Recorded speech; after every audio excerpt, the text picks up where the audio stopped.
Right, we're filming. Give it a swing here. I've been outdoors quite a bit these last few days. I've uploaded a few things.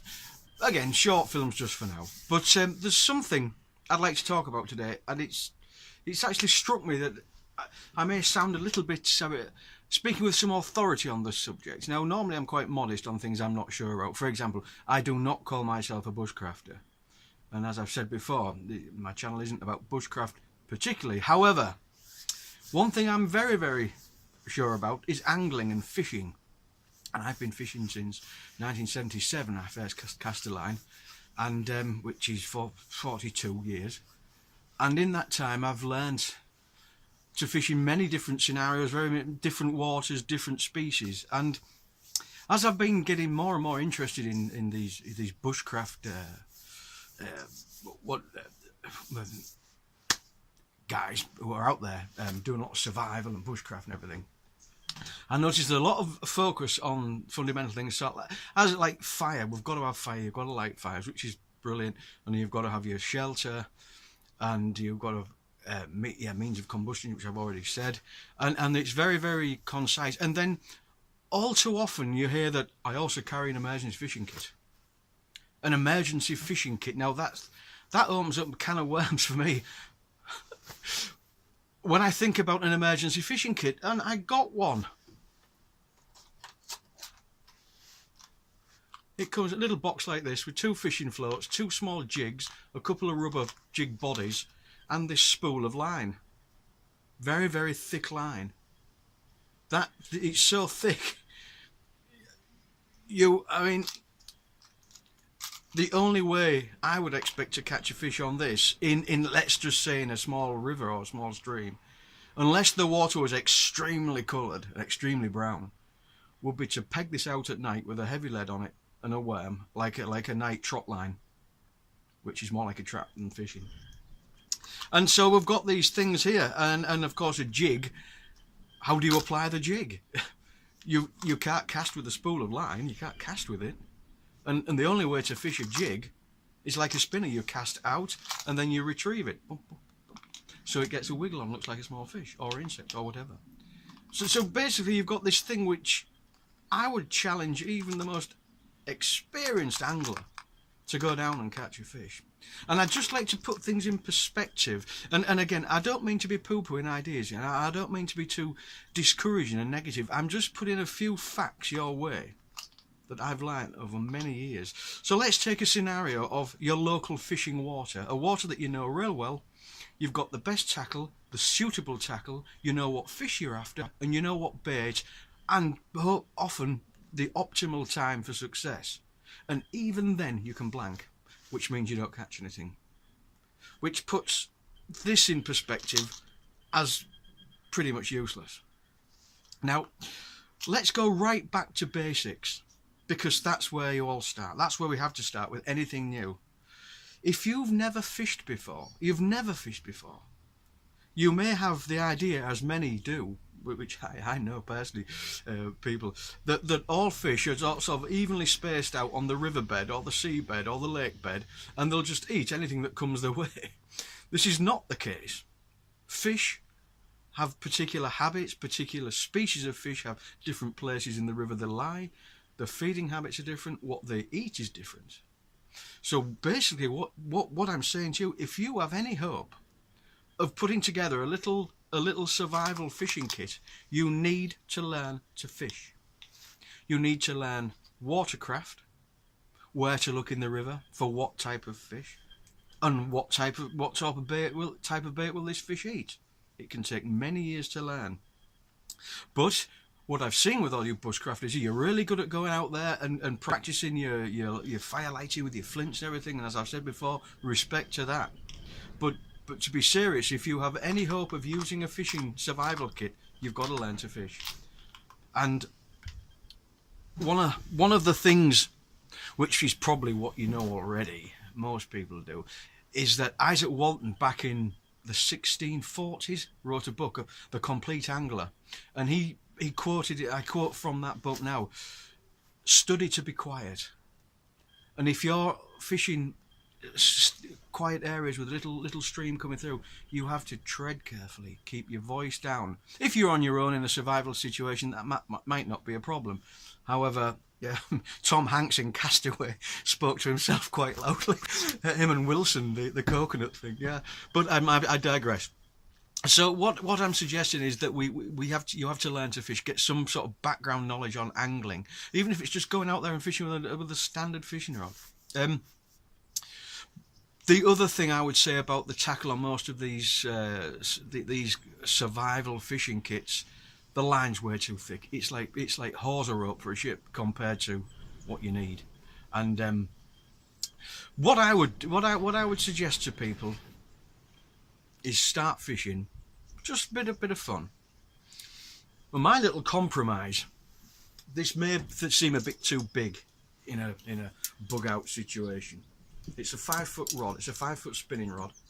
It's a micro reel, and it's got 6-pound main line all the way through. And it's a type of line called Berkeley Tri-Line.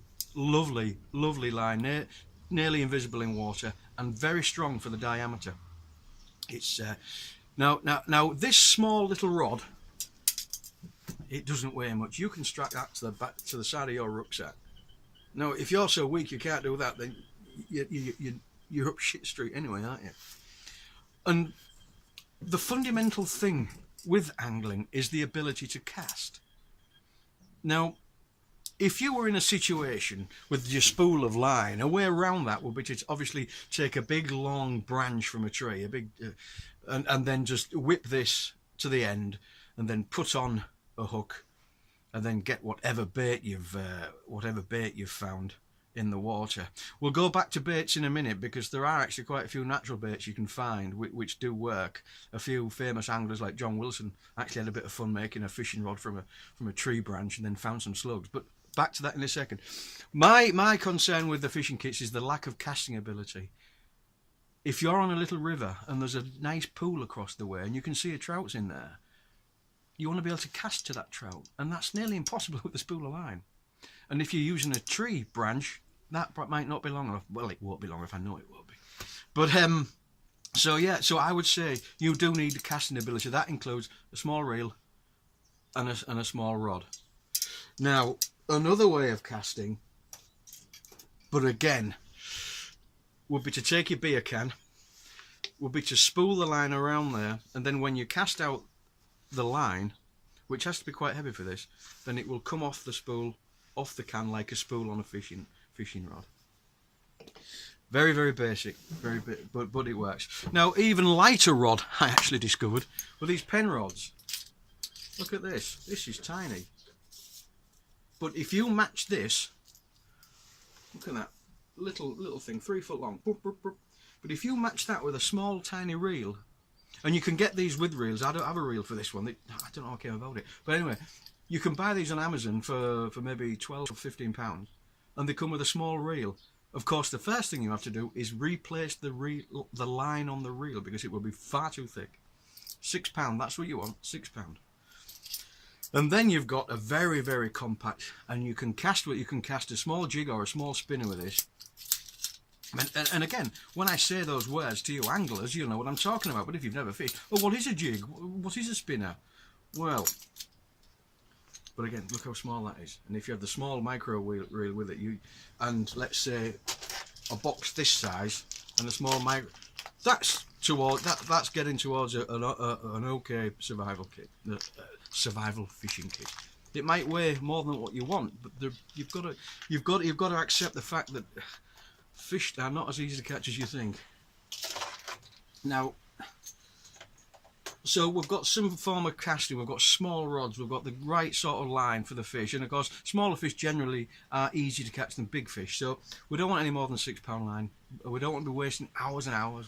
We want to be finding a shoal of small perch. And again, species, let's have a say, if you're in the United States, then you'll be looking at crappie and bluegill, things like that.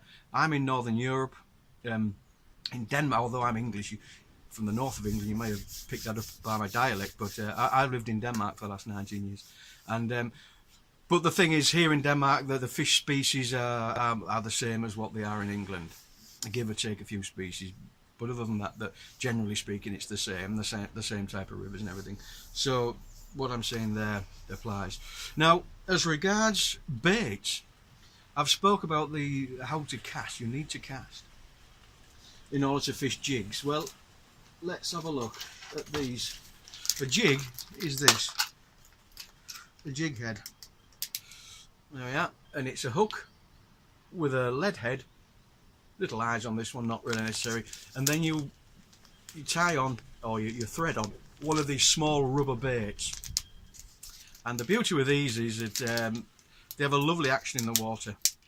And because they're so small, you can catch small rainbow trout, small brown trout, or perch. But you can actually also catch big fish. A big fish will have these as well.